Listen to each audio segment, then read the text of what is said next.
Box office దగ్గర young tiger NTR నటించిన latest movie Devara అన్ని చోట్ల ఎక్సలెంట్ కలెక్షన్లతో 6వ రోజు అనుకున్న అంచనాలను అందుకొని సాలిడ్ గా రచ్చ చేసింది. సినిమా వరల్డ్ వైడ్ గా బ్రేక్ ఈవెన్ టార్గెట్ ను దాటేసి లాభాల బాటలోకి ఎంటర్ అయింది.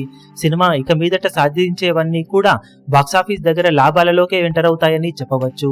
ఓవరాల్ గా ఎక్సలెంట్ కలెక్షన్లతో దుమ్ము దుమారం లేపిన ఈ సినిమా ఇదే రేంజ్ లో ట్రెండ్ ను ఇప్పుడు సెకండ్ వీకెండ్ లో తర్వాత దసరా సెలవులలో కొనసాగించగలిగితే ఎక్స్ట్రాడినరీ ప్రాఫిట్స్ ను బాక్సాఫీస్ దగ్గర సొంతం చేసుకునే అవకాశం సినిమాకు ఎంతైనా ఉంటుందని చెప్పాలి. ఇప్పుడు మొత్తం మీద సినిమా బాక్సాఫీస్ దగ్గర ప్రెజెంట్ ట్రెండ్ ను బట్టి చూస్తూ ఉంటే సాలిడ్ ప్రాఫిట్స్ తో పరుగును పూర్తి చేసుకునే ఛాన్సెస్ ఉన్నాయి. 6వ రోజు తెలుగు రాష్ట్రాల్లో ఎక్స్పెక్టేషన్స్ ను మించిపోయి 9.33 కోట్ల రేంజ్ దాకా షేర్ ను వసూలు చేసిన ఈ సినిమా వరల్డ్ వైడ్ గా కూడా మంచి జోరును చూపించి 15.12 కోట్ల దాకా షేర్ ను 26.80 కోట్ల రేంజ్ దాకా గ్రాస్ ను వసూలు చేసింది.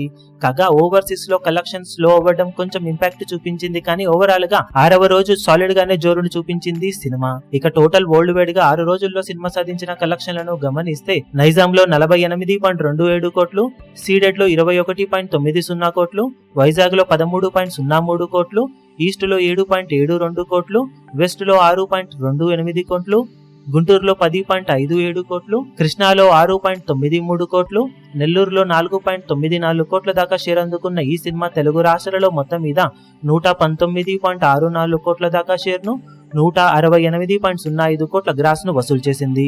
ఇక కర్ణాటకలో 14.5 కోట్లు, తమిళనాడులో 3.70 కోట్లు, కేరళలో 80 లక్షలు, హిందీ అలాగే రెస్ట్ ఆఫ్ ఇండియాలో 23.65 కోట్లు, ఓవర్సీస్ లో 31.75 కోట్ల దాకా షేర్ అందుకున్న ఈ సినిమా 6 రోజుల్లో వరల్డ్ వైడ్ గా 194.04 కోట్ల దాకా షేర్ ను 332.20 కోట్ల రేంజ్ లో గ్రాస్ ను వసూలు చేసింది. బాక్సాఫీస్ దగ్గర 184 కోట్ల బ్రేక్ ఈవెన్ టార్గెట్ తో బరిలోకి దిగిన ఈ సినిమా ఇప్పటి వరకు సాధించిన కలెక్షన్లతో 10 కోట్లకు పైగా ప్రాఫిట్ నందుకొని క్లీన్ హిట్ గా దూసుకుపోతూ ఉంది. ఇక బాక్సాఫీస్ దగ్గర సినిమా మొదటి వారంని ఎలాంటి కలెక్షన్లతో పూర్తి చేసుకోగలుగుతుందో చూడాలి.